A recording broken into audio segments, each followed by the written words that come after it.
Olá, pessoal. Meu nome é Cleiton Melo. Nós falaremos aqui na aula de hoje sobre o tema intubação endotraqueal, técnicas e cuidados ligados ao procedimento. Vamos lá, então?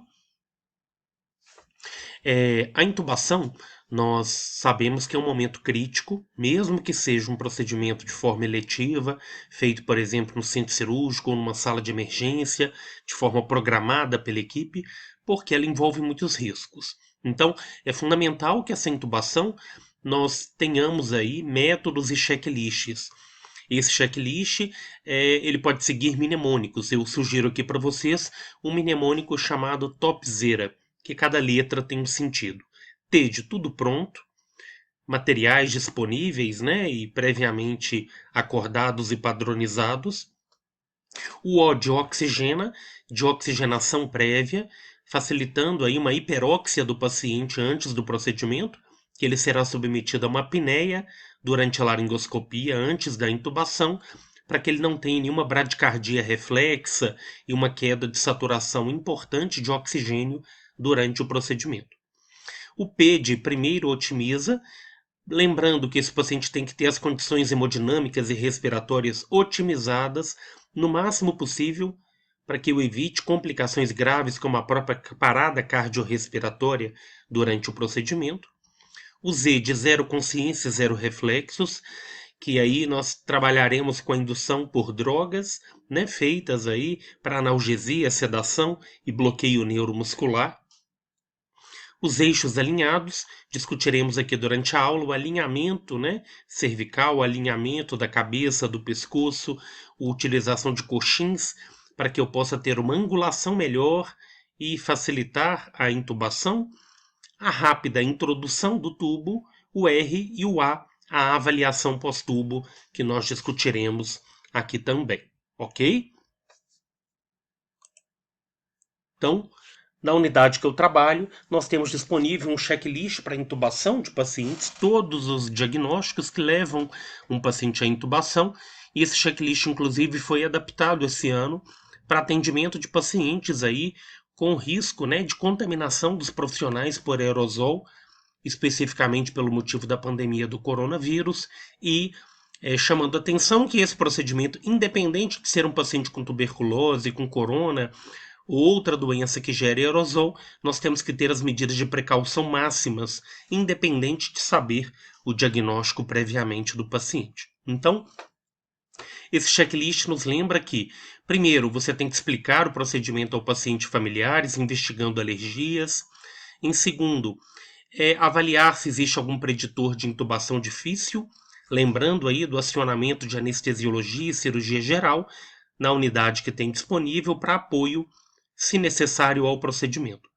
Avaliar possíveis obstruções de via aérea, a presença de próteses que têm que ser retiradas, dentárias, e a avaliação da escala de via aérea difícil, né?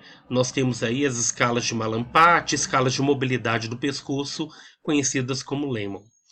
Essa escala, por exemplo, conhecida como Lehman, ela, na verdade, avalia marcadores externos aqui no L de dificuldades, como marcas de traqueostomia prévia, pescoço curto, a abertura de boca pequena, a normalidade dos dentes e uma mandíbula também. Se eu tenho má oclusão de mandíbula e até a presença de barba, que pode dificultar também a visualização de estruturas anatômicas. O E, ele pede essa avaliação de 3 critérios. Primeiro, de 3 dedos, da distância de 3 dedos entre os dentes superiores e inferiores. Segundo, 3 dedos entre o mento e a região do ocioide. E em terceiro, 2 dedos entre o ocioide e a glândula tireoide. Tá? Caso eu não tenha isto como condição mínima, isso já é um preditor também de via aérea difícil. A escala de Mallampati, que nós discutiremos aqui rapidamente, e também o O, que significa a presença de obstrução ou obesidade. Os pacientes obesos tendem a ter uma dificuldade maior de visualização de via aérea, assim como a presença de hematoma na região cervical, tumor de cabeça e pescoço, inflamação da epiglote, que é a epiglotite, e a presença de corpos estranhos. E o N de neck, mobility, que nós avaliaremos aqui a mobilidade do pescoço, testar a mobilidade. Isso aqui é importante que pacientes que tenham colar cervical, trauma, ou mesmo a presença de artrose, pacientes com a senilidade, né? Pacientes idosos, nós teremos aqui, às vezes, a dificuldade na mobilização cervical, o que gera um dificultador maior para o profissional que fará a intubação. Lembrando aqui mais uma vez que intubação é um procedimento médico exclusivo, como um ato médico, nenhum outro profissional da saúde tem respaldo para a realização de intubação endotraqueal. Aqui nós estamos vendo a escala chamada de Mallampati, que ela foi proposta desde 1985, em que quanto menor o grau de Mallampati, como o nível 1 ou 2, mais fácil será a intubação. Ou seja, no Mallampati 1 e Mallampati 2, eu estou vendo aqui ainda a estrutura como a úvula, eu consigo ver aqui a região do palato mole, e eu consigo ver aqui o pilar do palato grosso, ou seja, as estruturas anatômicas estão mais visíveis e isso me é um preditor que a intubação não será tão difícil. Ao contrário, quando eu tenho escalas de Mallampati 3 ou 4, eu já começo aqui a não ter uma visualização adequada da região do... Até eu visualizo o palato duro, mas não consigo visualizar adequadamente toda a estrutura de palato mole, não visualizo úvula, não visualizo amígdalas e pilar palatoglosso também. Então, é muito importante que os profissionais avaliem previamente essa dificuldade de via aérea para que eu tenha recursos necessários materiais e equipe disponível como cirurgia, anestesiologia, para que possam fazer o atendimento adequado a este paciente. Ainda na avaliação laringoscópica de via aérea, chama atenção a classificação de Cormack-Lehane, Cormack e Lehane, porque essa escala, na verdade, ela avalia o grau aqui de avaliação, como o grau 1 e 2, nós presumimos que eu tenho uma intubação mais fácil, porque no grau 1, a maior parte da fenda glótica ela está visível. No grau 2A, apenas a porção posterior da glote ela é visível. A partir do grau 2B e 3A, eu tenho aí uma dificuldade maior com a via aérea, porque no grau 3A, a epiglote ela é visível, mas eu não vejo ainda essa parte da fenda glótica de forma tão clara. Então, no grau, desculpem, aqui, que eu só troquei a ordem. No grau 2A, apenas a porção posterior da glote ela é visível. No grau 2B, apenas as cartilagens aritenoides são visíveis. E no grau 3A, que é essa imagem aqui demonstra, eu só visualizo a epiglote, sendo ela possível de visualização. Mas eu não vejo essas outras estruturas, como cartilagem aritenoide, como a parte posterior da glote ou como a fenda glótica. Então, na graduação nível 3A e nível 4, eu já tenho aqui uma dificuldade maior, porque eu só visualizo a epiglote, sem visualizar estruturas mais profundas, ou também no grau 3B eu visualizo a epiglote aderida à faringe, com a dificuldade da sua mobilização pela laringoscopia. E no grau 4, nenhuma estrutura laríngea é visível. E aí, se eu não visualizo nenhuma estrutura laríngea, isso aí me indica talvez já a disponibilidade de equipamentos de via aérea difícil, tá? Porque isso pode me presumir uma intubação que eu não tenha sucesso mesmo na primeira tentativa. E ainda aqui, retomando então ao checklist de intubação, nós avaliamos aqui os preditores de via aérea difícil, né?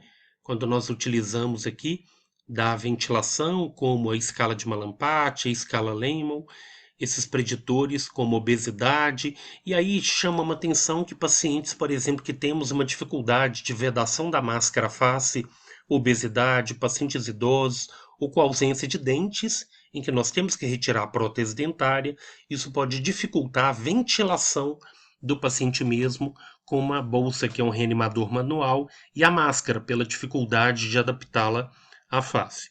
Temos que otimizar as condições do paciente, pensando aí em ter idealmente 2 acessos venosos e sempre lembrando que ressuscitação volêmica, dar volume e iniciar amina, que são as drogas vasoativas, vão ficar a critério aí de cada profissional, né, pela condição hemodinâmica específica de cada paciente.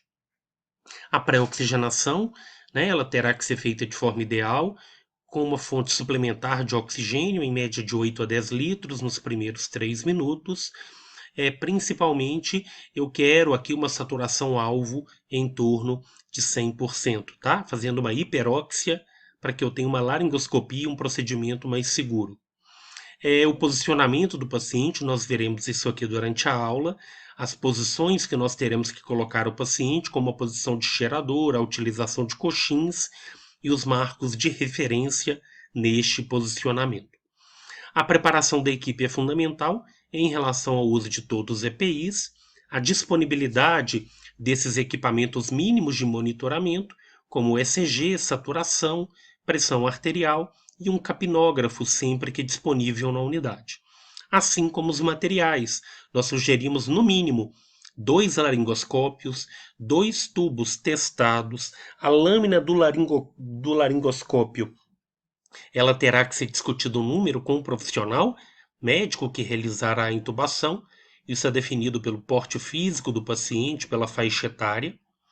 O ambu, que é o reanimador manual, lembrando que nós só podemos ventilar se a saturação estiver menor do que 90%. A presença do estetoscópio, a cânula nasal, o fio Buge, que é um fio semiflexível, e a sonda de aspiração. E pensaremos também já na indicação e prescrição de drogas que estarão disponíveis.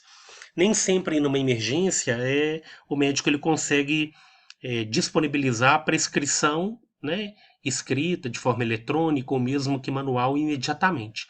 Por isso que nós temos que dispor também dessas drogas no carro de emergência para que elas sejam posteriormente repostas, né? E algumas drogas são drogas de geladeira, como o Propofol, o Rocurônio, e nós precisaremos já ter essa prescrição ágil para drogas de geladeira pela liberação da farmácia. Na preparação do time que vai assistir, o ideal é o time mais treinado, sempre que possível, restringir o número de pessoas na cena de atendimento.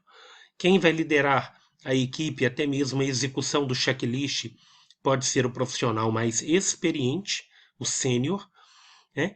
Assistência ao intubador também será muito importante, o profissional que será o que vai assistir diretamente, aquele que entrega o laringo, que entrega o tubo, que está na ponta da cabeceira para realizar a aspiração quando necessário. Geralmente nós temos ali o médico, ou um médico assistente, ou o enfermeiro, ou o fisioterapeuta que fazem este papel. E aí nós chamamos a atenção que sempre deve ser dada preferência ao enfermeiro para a preparação e administração das drogas solicitadas. Devemos saber quem chamará ajuda, caso necessário, porque no meio de uma intubação sem sucesso, pode ser solicitado que seja chamado o cirurgião, o anestesista, e aí é fundamental já ter esse acordo prévio. Nós temos que preparar para as dificuldades, se uma intubação difícil, como manteremos aqui a oxigenação e o plano de backup mesmo. O que eu faço se o plano A não der certo, qual que é o plano B, qual que é o plano C para a manutenção dessa via aérea pérvia. Sempre deixando disponível uma caixa, que é a maleta de via aérea disponível, e pensando nas complicações também esperadas ao procedimento. Eu voltarei aqui no checklist quando nós falarmos sobre pós-intubação, tá ok? Porque aí após a intubação nós temos uma sequência de procedimentos que são feitos após a intubação na garantia de segurança do procedimento. Então, como eu falei, a paramentação ela é importante. Nós seguimos aqui essa ordem de paramentação, sempre intercalando o uso da higiene das mãos com álcool a 70%, na colocação de cada EPI, dando início à sequência de colocar gorro, posteriormente óculos, máscara facial, avental e luvas. Quanto à utilização da máscara facial, quando eu tenho a intubação de um paciente como caso suspeito de doença que há disseminação de aerosol, como por exemplo tuberculose, coronavírus, H1N1 ou qualquer outro agente, eu tenho que ter uma precaução específica aqui no item 6 com a máscara N95, ou também conhecida como PFF2. Já quando eu tenho procedimento sem respingo, sem risco de molhar e sem aerosol, já pode ser optado somente pela máscara cirúrgica. Os demais procedimentos aqui seguem as mesmas características. Então, o que diferencia principalmente é a utilização da máscara para procedimento que há risco de aerosol ou procedimento sem risco de aerosol. Temos que ter um monitor multiparamétrico disponível à beira-leito, com ECG contínuo, eletrocardiograma, a medida de pressão arterial, lembrando que tem que ser ferida essa pressão antes do procedimento, a saturação de oxigênio pelo oxímetro de pulso, assim como aqui embaixo eu demonstro a curva de capnografia, porque a capnografia é um teste, né, é um recurso importante que nós temos sempre que for disponível. Não são todos os hospitais e clínicas que têm, porque ela já me indica, assim que eu acoplo o tubo no paciente, caso eu tenha a presença dessa curva em forma de chapéu, ela me indica que o paciente está exalando o gás carbônico, que é o CO2. Isso é um indicativo, inclusive, de confirmação da presença do tubo na via traqueal pulmonar. As manobras de via básica, as manobras básicas de via aérea, nós temos que lembrar que vai ser fundamental a remoção de corpos estranhos, remoção de prótese, desobstrução de saliva, sangue, vômito, qualquer fluido que esteja comprometendo, né, que essa via aérea fique pérvia. Então nós teremos que fazer, provavelmente já deixar disponível os materiais de aspiração de naso, orofaringe e aspiração traqueal. Temos disponível até no equipamento pré-hospitalar as sondas de ponta rígida, e no ambiente intra-hospitalar utilizamos principalmente essas sondas mais flexíveis, né, de um material geralmente de PVC, com a utilização do vácuo de pressão negativa. Um critério importante é que a aspiração traqueal ela é feita após a intubação, mas antes da intubação pode ser solicitado pelo médico que nós realizemos a aspiração da cavidade nasal, da cavidade oral, lembrando que a sequência sempre é aspirar primeiro o nariz e, na sequência, aspirar boca, tá? Porque se eu fizer a ordem inversa, eu posso progredir secreção do nariz para a boca e eu não voltaria lá na boca para aspirar novamente. Então, sempre é importante de ter mais de uma sonda disponível, porque se eu precisei de aspirar antes da intubação, nariz e boca, essa sonda não está mais estéril, ela está contaminada e deverá ser trocada quando for realizada a intubação endotraqueal. Ok? Então, quando nós pensamos aqui nesses materiais para intubação, nós temos aqui disponível cânulas endotraqueais de intubação pediátrica. Podemos observar que nós temos numerações distintas, tubos com cuff, tubos sem cuff. Nós temos aqui pinça de Maguio, guia Buge, cânula orofaringe ou chamada de Guedel, e as lâminas aqui curvas ou retas de intubação pediátrica também, tá? Numa outra aula, eu discuto com você sobre a padronização e as fórmulas em que nós utilizamos para a definição tanto das lâminas quanto do número dos tubos, critérios para indicação de tubo com cuff, sem cuff. Isso é uma outra aula que nós discutimos a padronização e definição destes materiais. Da mesma forma, em pacientes adolescentes e adultos, nós teremos aqui já a separação de tubos, né, específicos para a faixa etária. Nós teremos aqui os guias de intubação rígidos, os guias flexíveis como o Buge, os fixadores, as lâminas, o cabo de laringoscópio. Então esse checklist ele pode ser feito previamente para a intubação endotraqueal, evitando imprevistos. Por isso que nós pedimos assim sempre 2 tubos do número que o médico solicitou, 2 laringoscópios testados, mais de uma lâmina de laringoscópio. Se ele pediu a número 3, eu tenho 2 lâminas número 3 funcionantes. A luz do laringoscópio deve estar branca, indicando que eu não tenho problema de pilha, tá? O capnógrafo, se disponível, deve estar testado previamente. Então, o enfermeiro à beira-leito vai fazer a checagem de todos esses materiais. A disponibilidade da bolsa de reanimadora manual, né? Esse nome comercial chamado Ambu, que o nome é Bolsa Reanimadora Manual Ventilatória, e nós lembramos que nós temos ambus de tamanhos distintos. Geralmente o ambu neonatal ele tem um volume de ventilação de no máximo 250 ml, já para crianças que são de 1 mês de vida a bebês termos que tenham no máximo 1 ano e meio de vida ou 18 meses, um ambu intermediário de 450 ml. E já se eu tenho crianças acima de 18 meses de vida, eu posso utilizar o mesmo ambu que eu utilizo para adolescentes e adultos com a capacidade de 750 ml.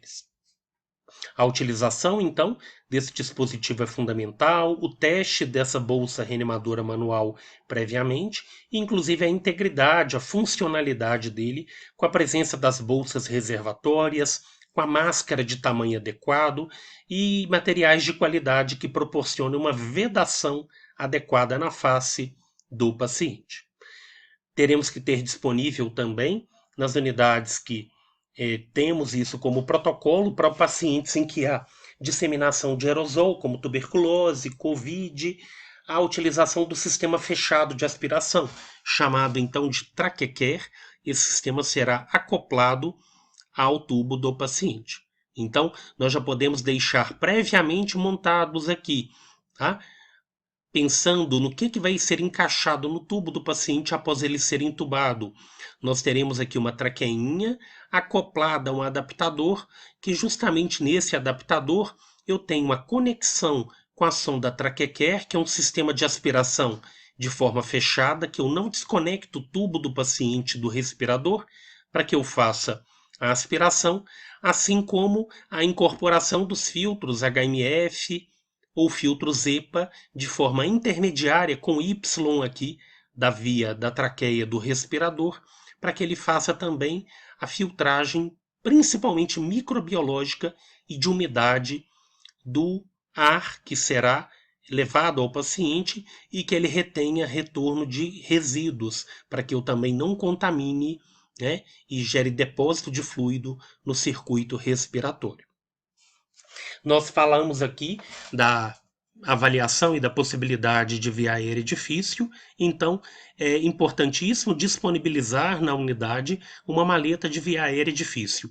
E quando estamos falando de via aérea difícil, nós estamos pensando em procedimentos como a utilização de máscara laríngea, como aqui nós estamos visualizando, o tubo laríngeo, punção, na verdade, direta na região da membrana cricotireoide com um dispositivo, que esse dispositivo que é chamado de Quick Track 2, que ele tem um balonete e é uma crico por punção, mas com um dispositivo muito bacana que ele vai ser inserido pelo profissional médico. Desses procedimentos aqui, entre máscara laríngea, é o procedimento que o Conselho de Enfermagem autoriza o enfermeiro a passar, desde que ele tenha um curso de capacitação específico. Os demais procedimentos, como Combitube, crico, cirúrgica, crico por punção, já são procedimentos exclusivos para serem feitos pelo profissional médico, tá? E observem que nessas maletas podemos acrescentar também laringo com vídeo para fazer a videolaringoscopia. Mostrarei aqui para vocês. Oxímetro, cânula orofaríngea, guia buge, guia metálico e outros dispositivos que vão me ajudar na via aérea deste paciente. A pré-oxigenação é fundamental, ela já pode ser feita inicialmente, suplementando o oxigênio com catéter tipo óculos ou máscara facial não reinalante com reservatório. Temos que tomar cuidado com a oferta excessiva de oxigênio em pacientes depiocíticos, que são retentores de gás carbônico, que isso pode levar a uma narcose e um rebaixamento do nível de consciência. Então, quando utilizamos cânula nasal, esse fluxo pode variar de 1 a 6 litros e automaticamente a fração inspirada de oxigênio pode variar então de 24% até no máximo 44%.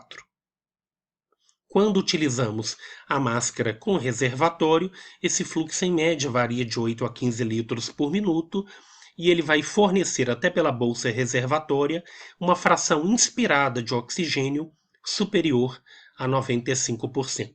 Então, essa hiper ou pré-oxigenação do paciente, ela é muito importante, porque o paciente ele vai ser pré-oxigenado se a sua respiração espontânea foi inadequada ou ocorrer apneia com uma bolsa reservatória manual.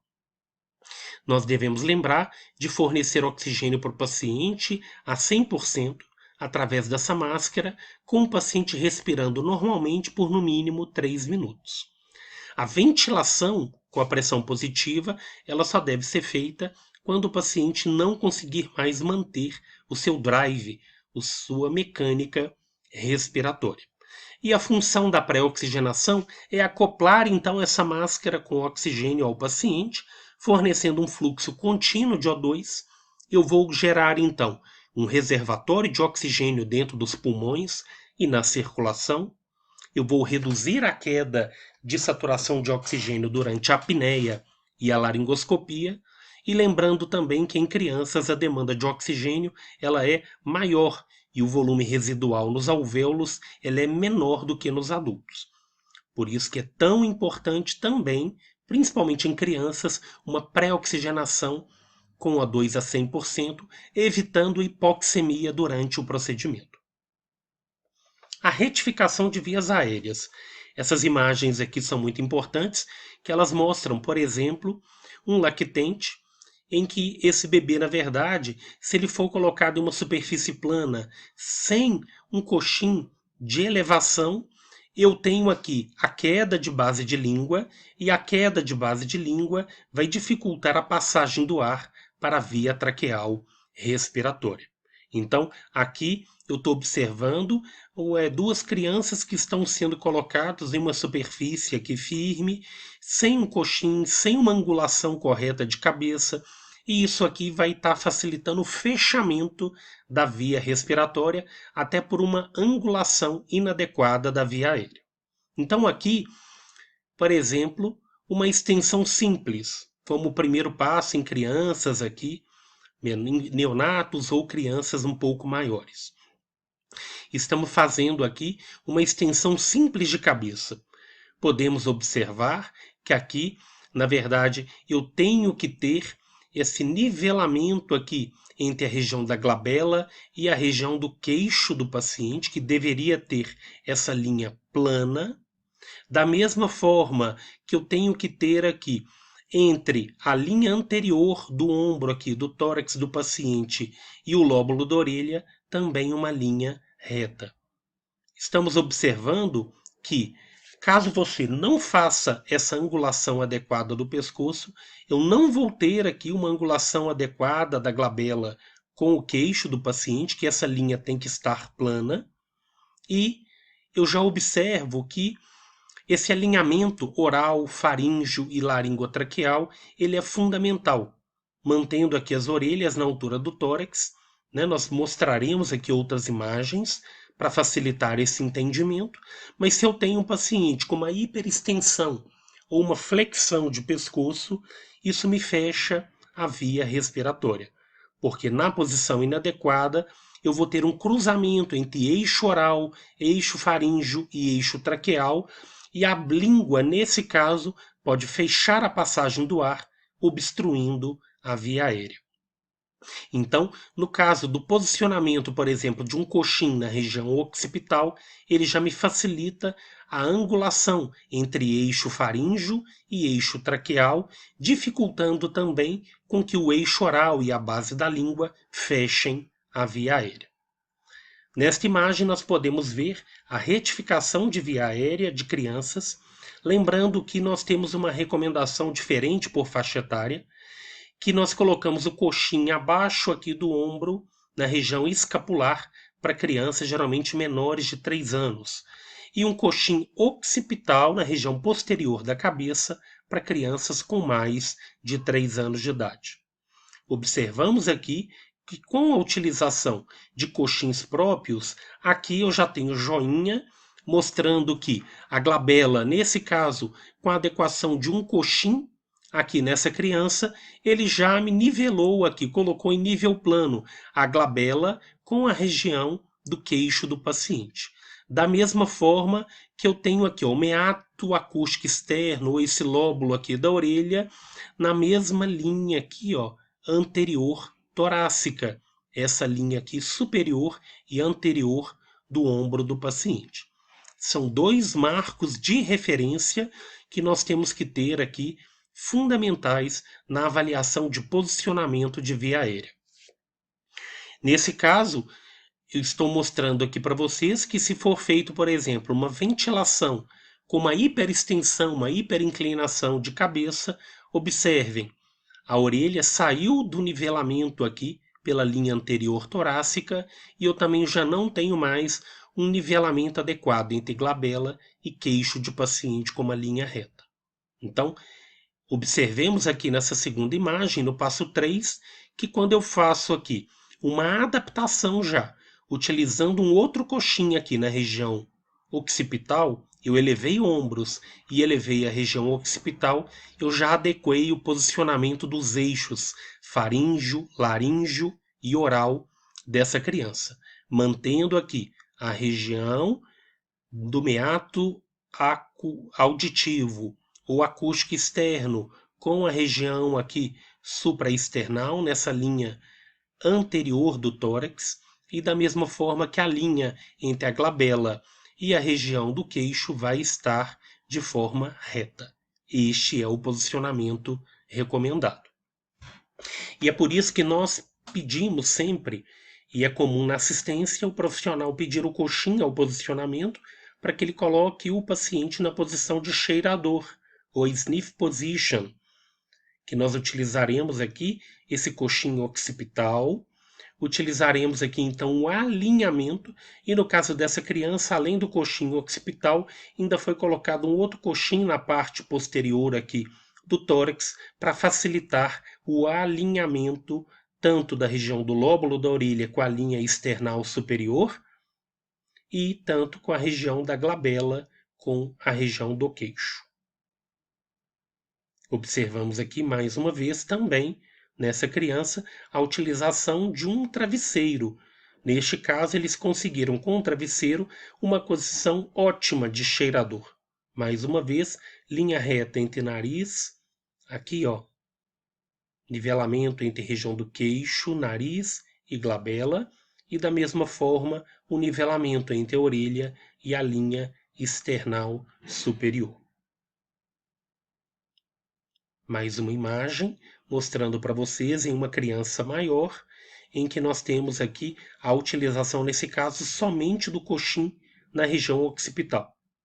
Porque com o crescimento da criança, se tornando principalmente adolescente, já será, na maioria das vezes, suficiente somente colocar um coxim na região occipital, mantendo aquele mesmo padrão de alinhamento entre a região do meato acústico externo e a região plana aqui da linha supraesternal. Este aqui é um paciente já adulto, um paciente até idoso, em que nós estamos observando aqui mais uma vez a utilização de um coxim na parte occipital, e esse coxim permitiu um nivelamento aqui, ó, entre a região do lóbulo da orelha e a região da linha torácica anterior e supraesternal do paciente.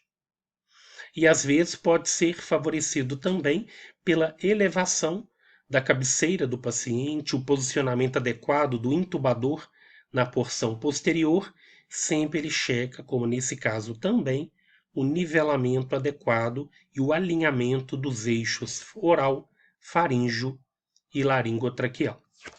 Existe uma posição chamada de hump position, né?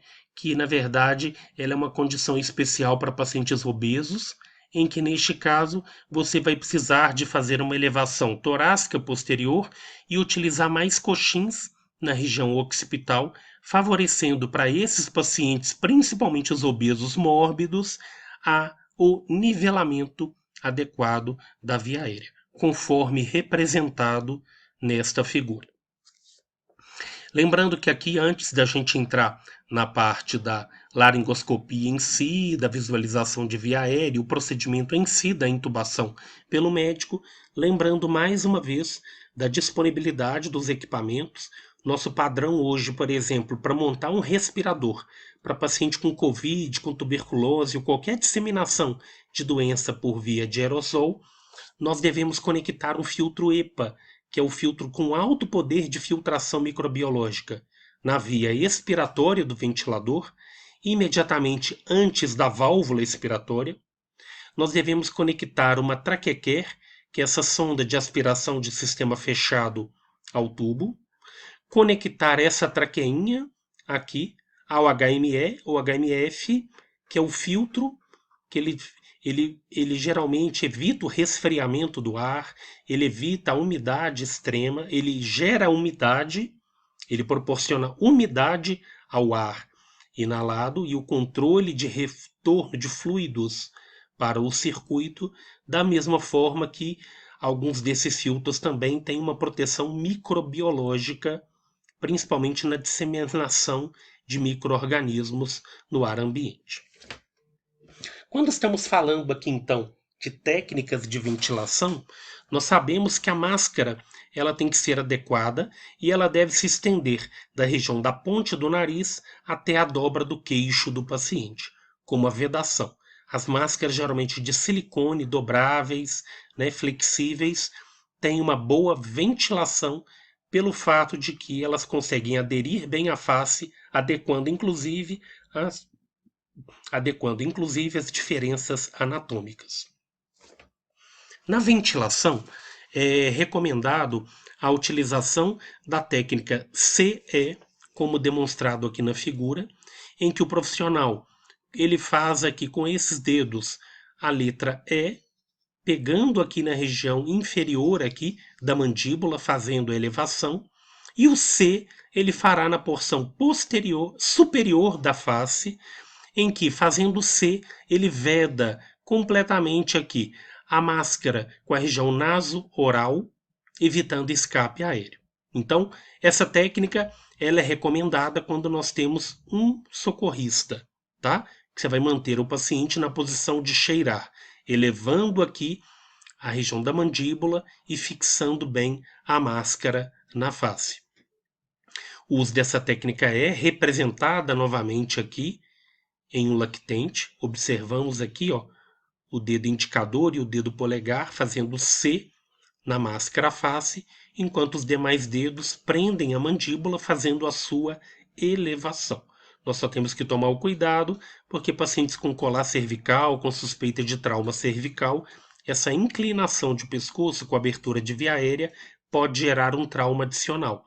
Então nós devemos limitar, nesses pacientes de trauma, a mobilização de pescoço.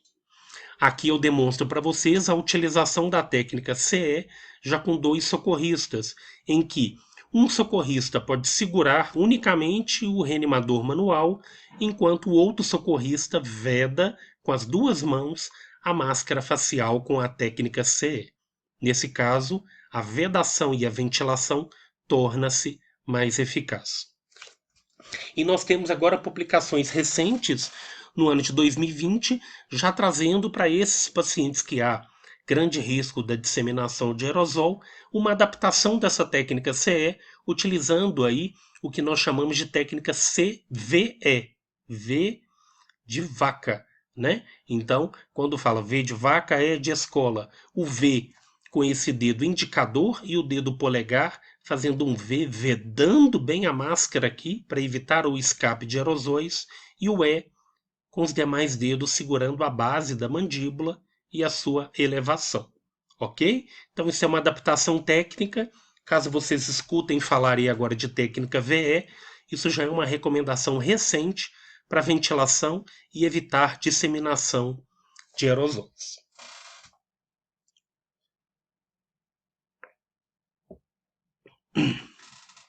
Então, Lá no checklist, nós inclusive perguntamos se será feito ou não, se precisará de alguma assistência ao intubador.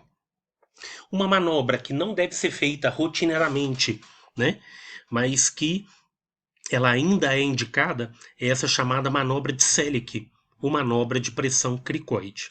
Lembrando que ali na traqueia nós temos a cartilagem superior, que é a cartilagem tireoide, e a cartilagem inferior, que é a cartilagem cricoide.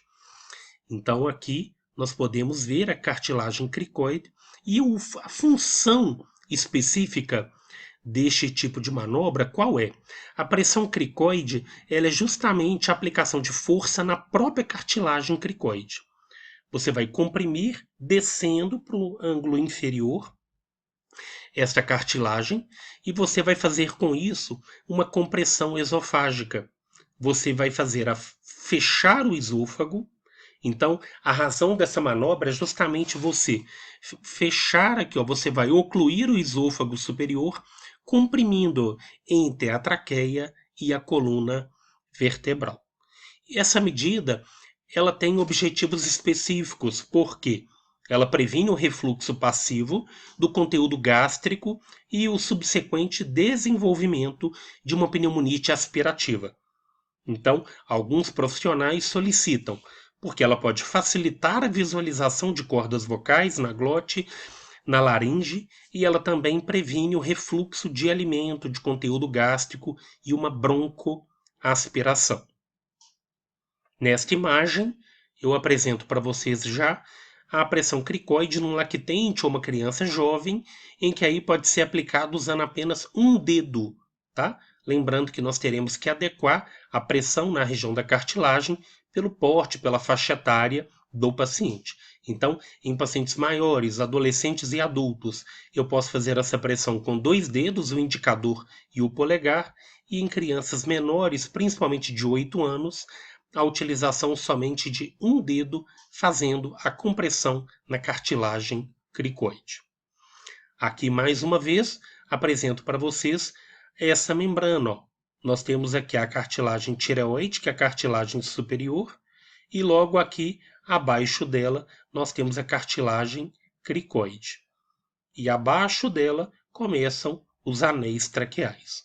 Então, a identificação anatômica ela é fundamental até para que o profissional, ao realizar a manobra, esteja realmente comprimindo e fazendo a pressão para baixo na região da cartilagem cricoide e não na região da cartilagem tireoide. Outra manobra que pode ser indicada é a manobra chamada de BURP, que é Back Up Right Pressury, que na verdade ela fala pressione essa região da cartilagem tireoide contra as vértebras cervicais. E você vai fazer isso num sentido cefálico, até encontrar uma resistência e lateralmente para a direita. Então, estudos mostram que fazendo esse movimento, pressionando para trás, para cima e para a direita, com essa cartilagem tireoide, você consegue também facilitar a visualização das cordas vocais, a visualização da laringe, facilitando para o intubador o procedimento. A utilização de guias, né? Alguns médicos preferem a utilização de guia rígido, metálico, lembrando que quando é introduzido um guia metálico, ele nunca pode ultrapassar aqui a ponta distal, que é o chamado bisel do tubo, nunca, porque corre o risco de lesão da via respiratória do paciente. E quando nós utilizamos um tubo flexível tipo buge, esse tubo geralmente ele não é introduzido na maioria das vezes previamente, ele pode ser introduzido diretamente na via aérea para que pelo guia semiflexível buge possa ser passado o tubo endotraqueal. Atualmente nós temos uma recomendação também para a COVID-19, né, para os pacientes durante a intubação, que é uma técnica adaptada de passar, na verdade, o buge no tubo de borracha, em que nós utilizamos aquela tampinha ali escura, preta, do êmbolo, né, que fica no êmbolo de uma seringa. No adulto nós vamos utilizar geralmente seringa de 20, na pediatria podemos utilizar seringas de 5 ou 10 ml, dependendo do tamanho do tubo. ocluindo a saída do ar aqui, para que eu evite também a disseminação de aerosol. E aqui eu mostrarei vídeos para vocês demonstrando isso durante a aula, porque eu acho que vai ficar mais didático, sobre a utilização também de pinças, a intubação do paciente com tubo clampado com pinça, com auxílio de uma pinça e uma gaze, porque a gente acopla o paciente no respirador sem ambusar, para que a gente evite a disseminação também de aerosol no meio ambiente. Veremos isso num vídeo específico. A laringoscopia, então, ele é o procedimento aqui feito pelo médico. O objetivo da laringoscopia é justamente introduzir essa lâmina do laringoscópio na cavidade oral e, introduzindo aqui na cavidade oral, o objetivo final é esse, em que eu consiga visualizar aqui a epiglote, subindo aqui, entre a língua e a epiglote existe um espaço chamado de valécula, em que a partir do momento em que a gente consegue elevar essa porção, já fica visível a glote, as cordas vocais, por onde que é o caminho que esse tubo deverá ser introduzido. Veremos aqui também vídeos de laringoscopia. É importante porque nós temos a diferença da lâmina reta e da lâmina curva. Quando estamos utilizando um laringoscópio com lâmina reta, a ponta dessa lâmina normalmente ela passa pela epiglote para se acomodar sobre a abertura glótica. Então, a tração que é feita com essa lâmina é utilizada para erguer a base da língua e juntamente elevar a epiglote, anteriormente expondo a glote. Já com a lâmina curva, a ponta da lâmina geralmente ela vai ser acomodada aqui, na porção que nós chamamos de valécula, que é essa porção entre a base da língua e a epiglote, tá? Para deslocar a base da língua anteriormente, expondo a glote, como nesse caso aqui foi feito com uma técnica de lâmina curva, colocando a lâmina entre a língua e a epiglote, essa porção aqui onde que a língua está, onde que a lâmina está inserida, é chamada então de valécula. A laringoscopia, o objetivo é que o profissional ele consiga visualizar aqui na região da glote a presença das cordas vocais, né? Então nós temos a cartilagem epiglótica na porção superior e elevando a epiglote a gente visualiza então a porção glótica com a visualização das pregas vocais. Vamos ver esse vídeo porque ele demonstra aqui a laringoscopia.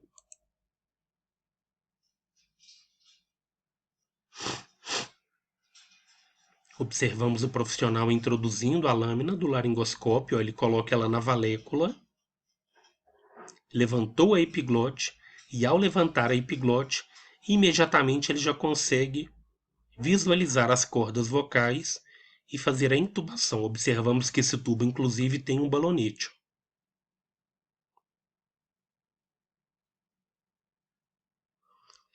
E este é o posicionamento final do tubo endotraqueal. E aí nós teremos uma referência até de quantos centímetros que o médico introduz este tubo. Nós temos algumas marcas e padrões de referência para evitar que seja progredido muito tubo e que seja feita uma intubação seletiva. Aqui nós temos um outro vídeo que ele demonstra mais uma vez a laringoscopia.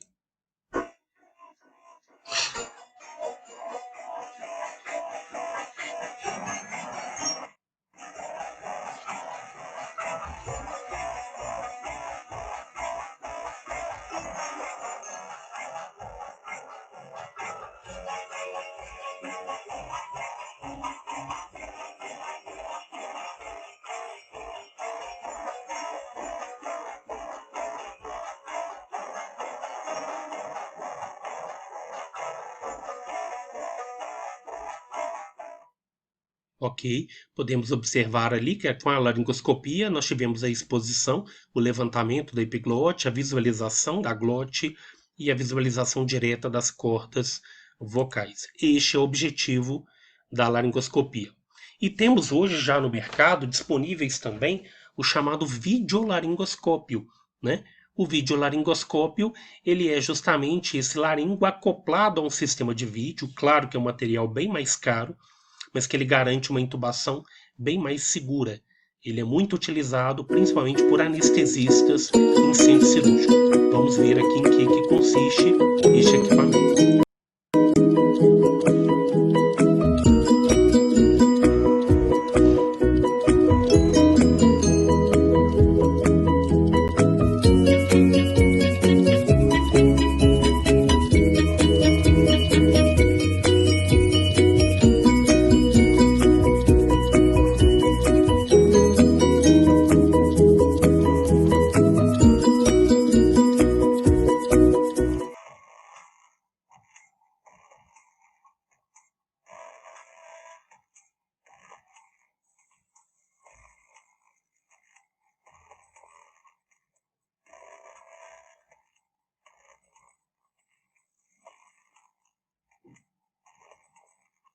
Observamos que o vídeo laringo,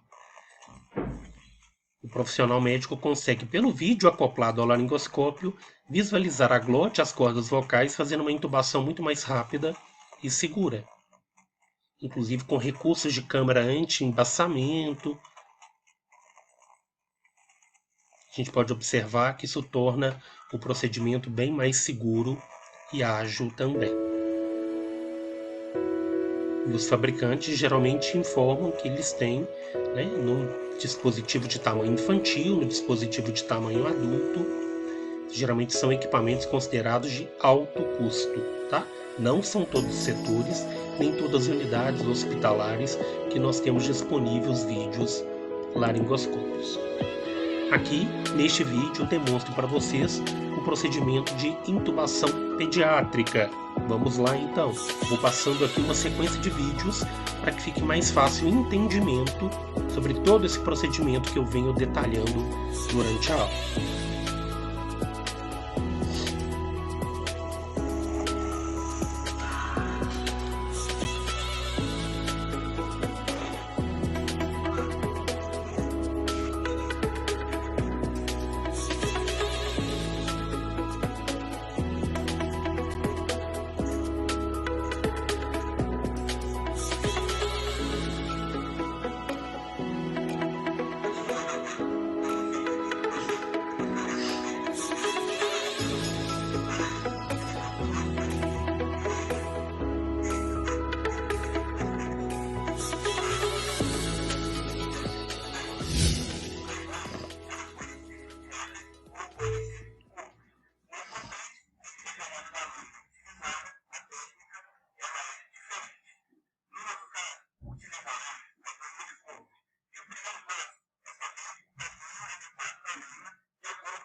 Olá!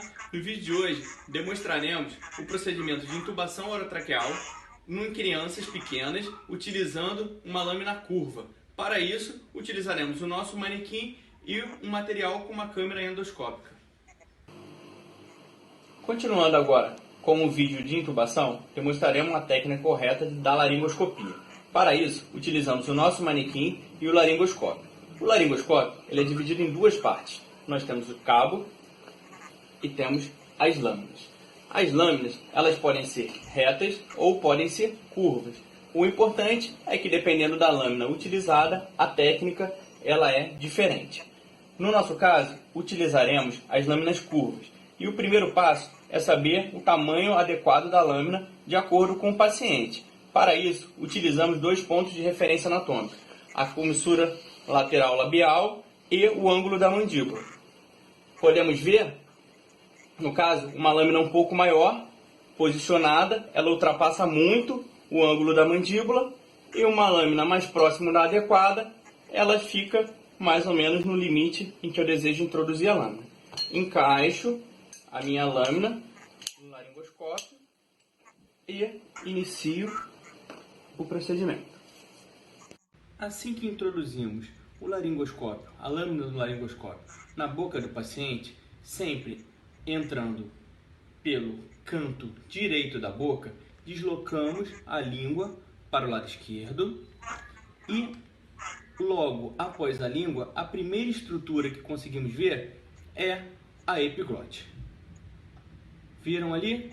Aquela é a epiglote. Como estamos utilizando a lâmina curva, para a técnica da lâmina curva, pressionaremos a ponta do laringoscópio da lâmina no espaço existente entre a cartilagem epiglote e a base da língua, legal, né? chamado A explicação valécula. e ele repete as referências anatômicas Logo, vemos a na cartilagem epiglote laringoscopia. ali, ó, quando eu movimento, Dando vocês conseguem sequência, ver. na intubação E de vou caso fazer suspeito de Covid uma aí, tração agora para no ano de cima, 2020, né? A e discussão no logo que eu momento é consigo essa. rebater a epiglote, Em todos os conseguimos hospitais ver em estão branco fazendo as aí cordas vocais. uma De adequação novo, em relação entro com a lâmina do a tanto a laringoscópio, paramentação quanto os empurro a minha procedimentos língua para o de lado acoplagem esquerdo, do respirador, empurrei a língua dos para o lado esquerdo. dispositivos Assim que utilizados. eu entro com A a lâmina, preocupação maior encontro de cara é a principalmente a epiglote. Entro na contaminação valécula, dos faço uma profissionais tração que para vão cima atender e esse aparece paciente. Então, logo eu vou as mostrar cordas um vídeo vocais. aqui para vocês Visualizou as cordas agora vocais? O com um procedimento paciente está já quase no adulto, final. em que um médico Basta conhecido faz introduzir o uma tubo laringoscopia com o no espaço que paciente você está vendo e entre as com cordas vídeo vocais. laringoscópio, mas já num padrão Covid. É um Assim, paciente o com suspeita procedimento de está Covid, finalizado.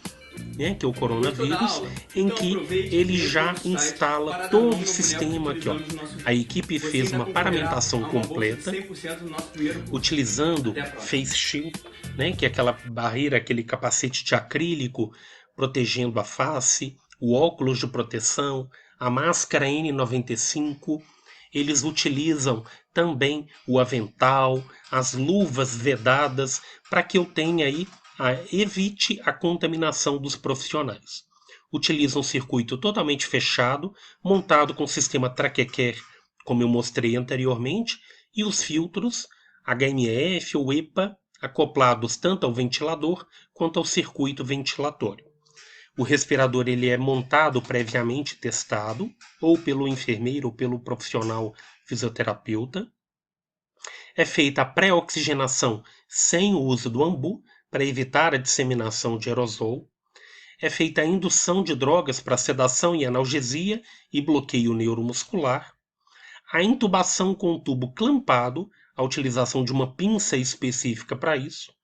Insuflado o balonete e retirado o clamp somente após o tubo ter sido conectado ao ventilador mecânico. Vamos então para o vídeo, que nós temos aqui um primeiro vídeo pediátrico que o profissional ele utiliza, só demonstrando aqui como que pode ser feita a vedação do tubo no caso de um lactente, já utilizando o próprio êmbolo da seringa. Vejam só.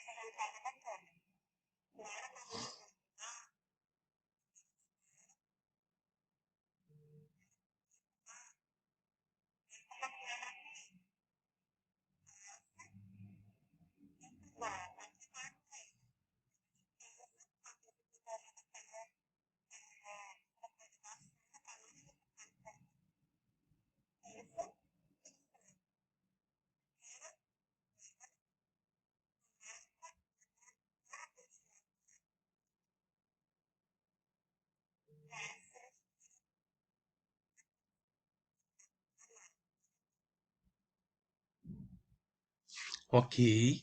E mais uma vez aqui eu mostro um outro vídeo, agora com paciente adulto, sendo feito também este procedimento aqui. No caso não é um manequim, é um paciente real. Pronto. Para entubar, teoricamente a gente pode colocar o êmbolo da seringa de 5. A gente tira o êmbolo da seringa de 5 e já conecta, ocluindo o orifício de entrada do tubo. Na hora que a gente for entubar, que é ambiente estéreo, na hora que for entubar, já entuba com ele ocluído. Passa, entubou, aqui está ocluído. A gente pinça, com a pinça protegida pelo silicone da sonda para não danificar o tubo. Pinça, pinçou, tira o êmbolo, conecta o ventilador e aí sim tira a pinça. Ele volta para o normal, não danifica. Ok, então nós podemos observar aqui com esse vídeo, mais uma vez, o profissional utilizando aquele próprio sistema que eu mostrei anteriormente na aula, já com a utilização de uma sonda de sistema fechado traquequer acoplada a uma traqueinha que vem com filtro HMF, ou pode ser um filtro EPA, para filtração de partículas, controle aqui da umidade e troca de calor. E observemos aqui que o tubo ele ficou clampado o tempo todo, desde a introdução, e só foi desclampado com a pinça após a conexão ao respirador. Isso aqui é uma medida para evitar a disseminação de aerosol.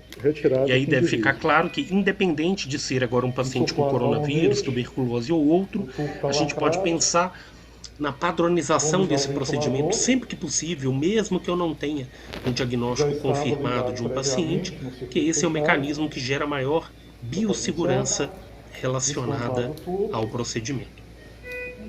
Temos que lembrar aqui, assim que foi feita a intubação, o procedimento agora então será feita com a verificação do posicionamento do tubo endotraqueal. Lembrando que, assim que o paciente é intubado, a primeira item a ser pesquisado é a ausculta na região epigástrica. Você virá aqui na região do estômago do paciente e auscultará. Por que estômago, Cleiton? Porque na região epigástrica, caso eu veja ruído, turbilhonamento, eu vou suspeitar que o médico intubou então o esôfago e não intubou a traqueia. Isso o tubo tem que ser imediatamente removido, porque eu posso perder muito tempo auscultando o pulmão, procurando um som respiratório, sendo que esse tubo está introduzido dentro do esôfago. Então, primeiro ausculta-se o epigástrio para descartar a intubação esofágica. Na sequência, a gente ausculta o hemitórax, o tórax à direita, o tórax à esquerda, verificando os sons, o murmúrio, os sons ventilatórios e até avaliando se ele está simétrico, porque caso o tubo esteja muito introduzido em um pulmão específico, eu posso ter o que nós chamamos de intubação seletiva, quando o tubo entra em um brônquio ou direito ou esquerdo e faz a ventilação única de um dos pulmões, e esse tubo então terá que ser reposicionado e tracionado. Observaremos também a expansão torácica, o aumento da amplitude torácica é um indicativo de que o tubo está no pulmão, assim como a melhora da oxigenação pela saturimetria, a saturação de oxigênio, e quando disponível, utilizaremos também o capnógrafo, que é esse aparelho que detecta o gás carbônico exalado com essa curvinha em formato de chapéu, em que aqui mostra, na verdade, uma elevação do gás carbônico na expiração e na inspiração ele cai, tá? Porque isso é motivo de uma outra aula para entender mais sobre capnografia, capnometria, mas essa curva aqui do capnógrafo ela é clássica em forminha de chapéu, em que neste caso se intubou e eu já vejo uma onda mostrando que está sendo eliminado o gás carbônico, isso é um indicativo de que o tubo está na traqueia, confirmando a intubação traqueal.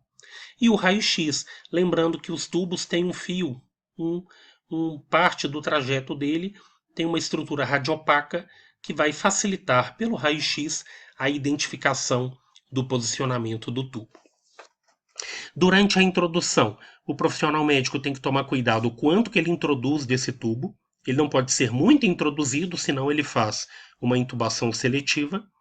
Em adultos, nós vamos estar utilizando como referência aqui nos dentes incisivos em torno do 22 a 24.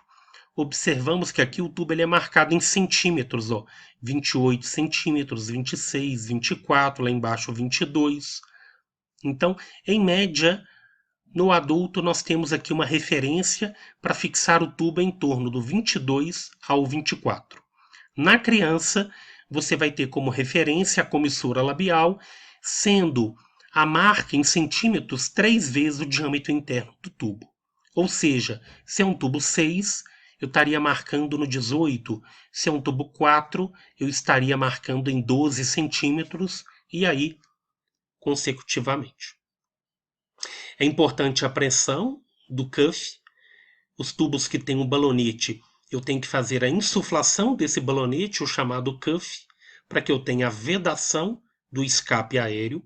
Nós temos hoje uma padronização, que esses tubos endotraqueais mais modernos, eles já são fabricados com um cuff, na verdade, que ele tem um grande volume e uma baixa pressão.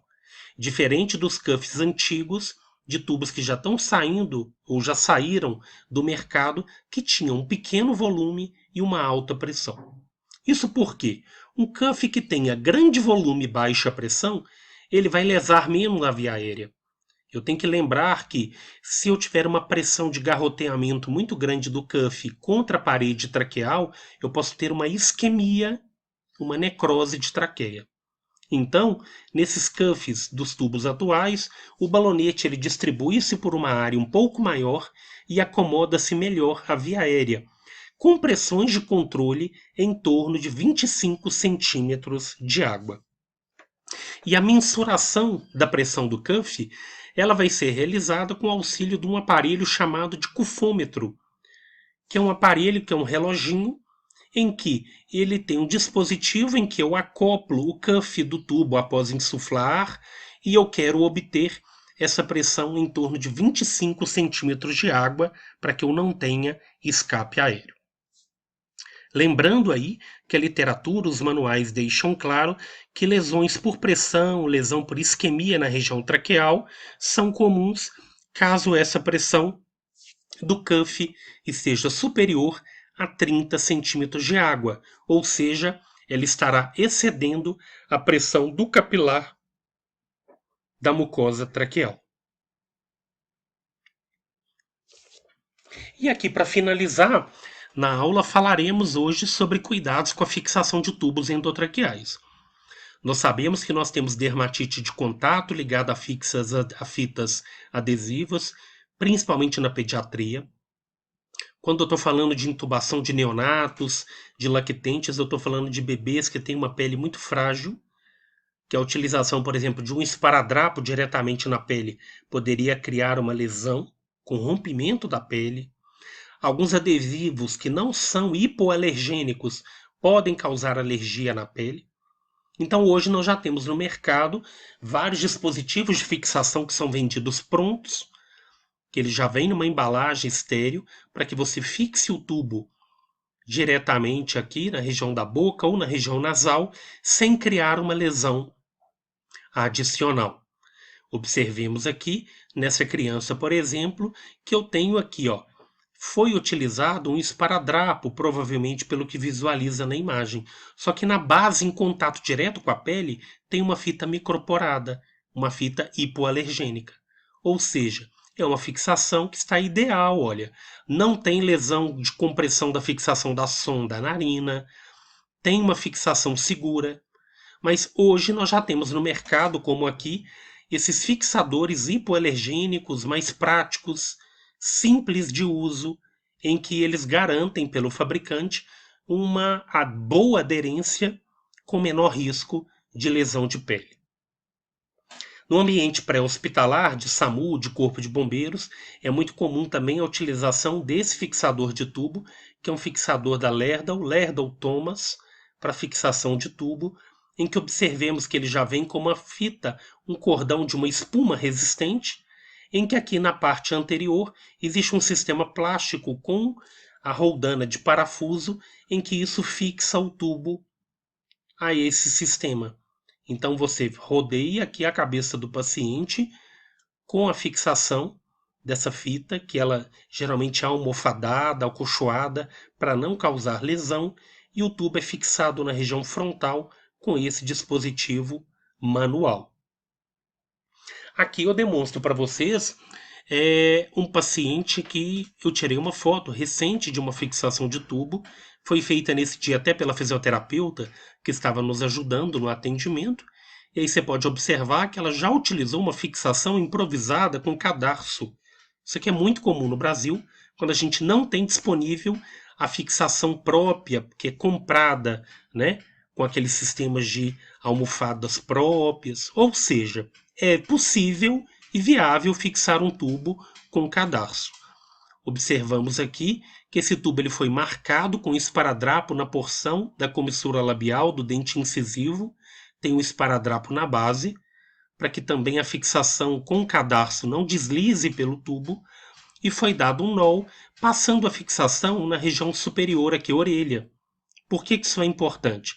Quando você passa o tubo aqui acima da orelha, você não comprime aqui no pescoço os vasos, principalmente a região da veia jugular. Porque se eu comprimo aqui, passando esse cadarço na região inferior cervical, eu posso estar diminuindo o retorno venoso e aumentando a pressão intracraniana. E observemos que ainda é feito, além dessa fixação aqui, que tem que ser firme, mas não pode ser garroteando a face, para não gerar lesão, é feito aqui a passagem de um novo cadarço, fixando aqui na região do ápice do couro cabeludo do paciente. Então, qual que é o objetivo dessa fixação? Justamente tracionar esse cordão para cima, para que ele também não gere aqui uma lesão no lóbulo da orelha. Porque é muito comum de se ver lesão por pressão associada a esse dispositivo médico em pacientes em que não foi tomado esse cuidado.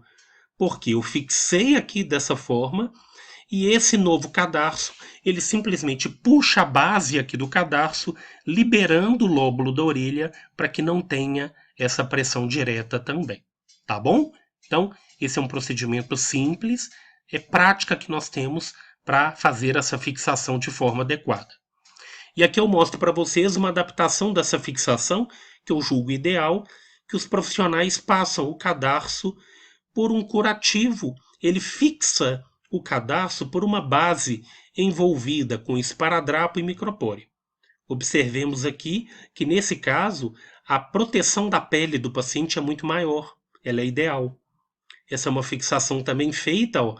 Nós temos aqui o cadarço na porção superior, liberando o lóbulo da orelha da pressão, para que não tenha uma lesão, e também, mais uma vez, o cuidado com a adaptação de uma fixação artesanal, em que sim, eu utilizo o cadarço de fixação, mas colocando uma base de fita microporada em contato direto com a pele, para que eu não tenha lesão associada a esse dispositivo. Ok? Então, chegamos aqui ao final desta aula. Espero que vocês tenham gostado, aprendido aí em relação a este conteúdo. Eu estarei disponível para as dúvidas de vocês. Tá ok? Um grande abraço, tenham um bom dia.